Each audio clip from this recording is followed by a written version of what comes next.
立陶宛的国会议长西米利特是带团来台湾，今仔日伫立法院发表演说。伊讲，就算台湾甲立陶宛是隔了真远，也毋过因为有共同的信念甲立场，所以双方是徛足活的。伊嘛强调讲，台湾甲欧盟是印太地区一个民主的朋友，所以立陶宛会用心来强化甲台湾的合作。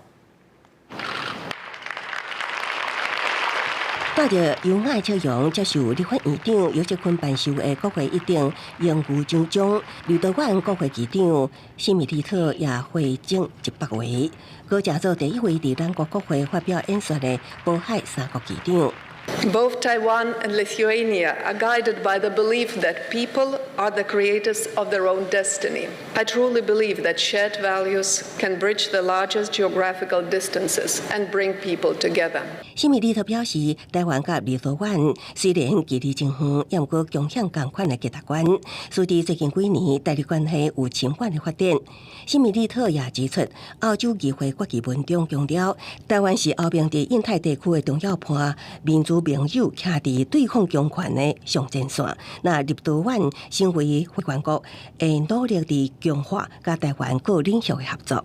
May the relations between Taiwan and Lithuania serve as a proof of the potential emerging from joint action of democracies.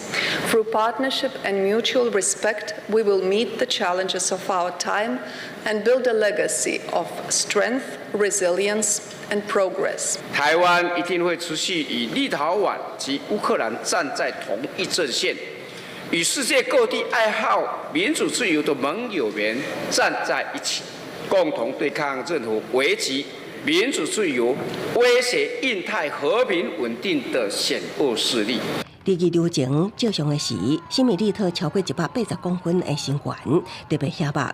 那伊所带领的访问团也包括财政部甲企业人员，会出席台北金融科技展，甲参访超快雷射研发创新中心，以提升台日双边更加侪互动。记者综合报道。